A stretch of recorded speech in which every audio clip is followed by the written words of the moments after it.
Hi, I'm Michael Jacobs, and welcome to Essential Golf. I'm here with Erica Larkin, and we're going to talk about some silly mistakes that golfers can end up making on the golf course. We've all played golf. We know how challenging of a game it can be. A golf course is in ever-changing conditions. Uh, Not every lie is perfectly flat and straight. There's sand traps, there's water traps, there's high grass, there's short grass. So let's go over a few of some of the silly mistakes that we often see students make.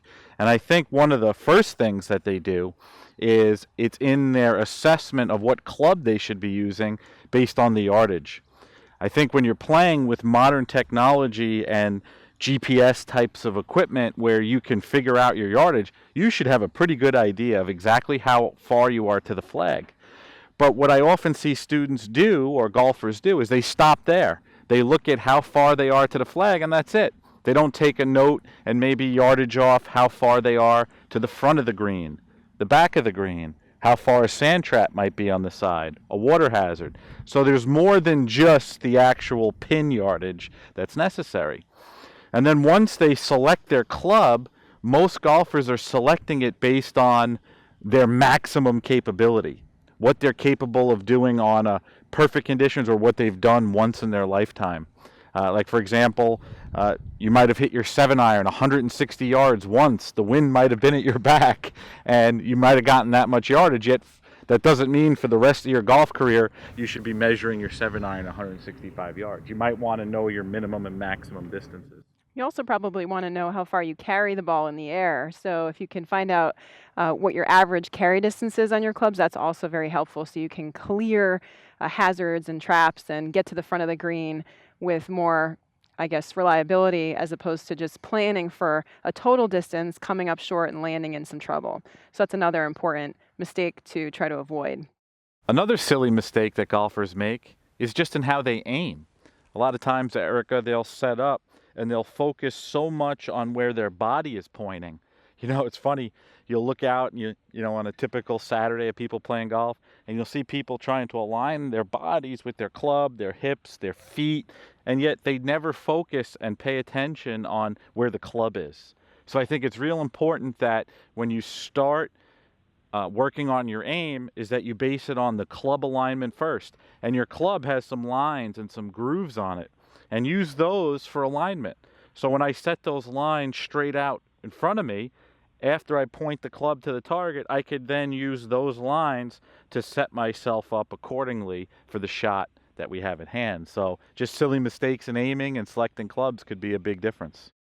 What I see students do sometimes is they actually think they can get themselves aligned to the target by sitting their club face from this perspective down the target line and then walking around the side of the golf ball so that they can get themselves measured up to the golf club. But by the time they move around, the club face is usually twisted again, and who knows if you're aligned correctly at that point. So I think, like Mike said, let's get your club face aligned first from a side-on position using the alignment aids of the club face, like the grooves and the leading edge. Then get yourself squared up and parallel to that. That's the best way you can avoid misaiming. Another thing that we've seen sometimes, just a funny episode that happens, is mistaking what club you've pulled from your bag. So the 6 and the 9 tend to get confused by some golfers, and rightfully so if the bag is sitting high in your cart, or you might have somebody helping you pull a club and they just pull one quickly. Make sure that you've pulled the correct club so you don't risk coming up short or sailing it way over the green. The 6 usually has a line right under the number on your club so that you can identify it. So double check what you've pulled so you don't make a silly mistake like that. I was telling you the story recently of my friend from college. He shared the room with us in college, and he was playing in a big golf tournament, and his girlfriend was caddying for him, and she accidentally handed him the 6 when he wanted a 9, and he knocked it over the green out of bounds, and it ended his tournament. And I said to him, I said, well, how'd you not know it was the 6? It's so much of a longer club. But when there's so much going on in a golf course, you could lose your focus on something as silly as that. And when it comes to modern golf equipment, a lot of them have just degrees on them, like your hybrids and your fairway woods might just have degrees. So familiarize yourself with what those degrees mean. What does 21 degrees mean, or 24 degrees? And they're different for all the different companies. So it might not be, you might have a one brand and have a 24 degree hybrid, and a different brand irons, and your 4-iron might be the same thing. So learn more about your equipment. Yes. And funny thing about clubs, we know that we're supposed to only have 14 clubs in the bag. You don't want to get penalized for having too many clubs in the bag.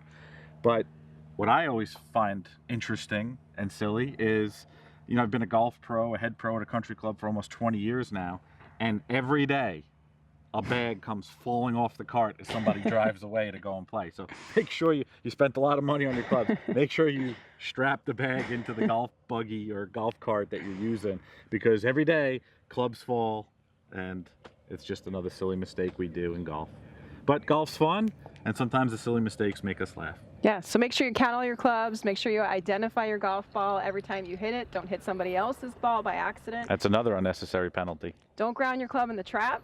Really make sure that you keep a clean club face up above the sand. That's another couple of strokes that you can avoid adding onto your score. What else, Mike? What can you think of? I think we could make a whole hour-long documentary on silly mistakes golfer makes, but I think that's a good starting point. Yes. So thanks for joining us for that, Thank Erica. you. I hope you enjoyed this essential golf video.